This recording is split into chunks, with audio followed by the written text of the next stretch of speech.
اللہ تعالیٰ نے ہمیں جو بے شمار نعمتیں دی ہیں اس میں ایک بڑی نعمت ہمارا دماغ ہے۔ اس کو ہم دو حصوں میں تقسیم کر سکتے ہیں۔ ایک فزیکل پارٹ ہے جسے ہم برین کہتے ہیں، اور دوسرا نان فزیکل ہے جسے ہم مائنڈ کہتے ہیں۔ تو آج ہم مائنڈ پہ بات کریں گے، اور مائنڈ کے پھر دو پارٹس ہیں۔ ایک اس کا پارٹ ہے جسے ہم کہتے ہیں لاجیکل مائنڈ یا کانشیس مائنڈ، شعوری دماغ۔ اس کا کام ہے لاجک دینا، دلائل دینا، چیزوں کو انالائز کرنا اور ان سے نتائج نکالنا اور مختلف مسائل کی نشاندہی کرنا۔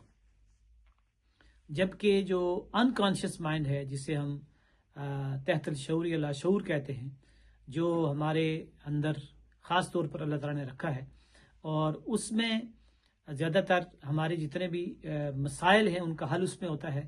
جتنے بھی ریسورسز ہمیں چاہیے، جو اس دنیا میں کامیاب ہونے کے لیے جو چیزیں ہمیں چاہیے، وہ ساری لاشعور یا تحت الشعور میں ہوتی ہیں، انکانشیس مائنڈ میں ہوتی ہیں۔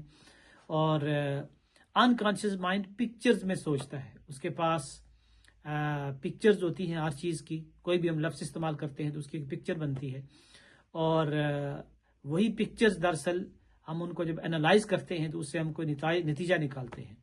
تو جب یہ کانشیس مائنڈ اور انکانشیس مائنڈ آپس میں الائن ہوتے ہیں، ایک ہی پیج پہ آتے ہیں، تو تب ہم انسان کامیاب ہوتا ہے۔ اور جو ڈپریشن، انگزائٹی یا اس طرح کے مسائل ہوتے ہیں، اس کی وجہ یہ ہوتی ہے کہ یہ دونوں آپس میں الائن نہیں ہوتے۔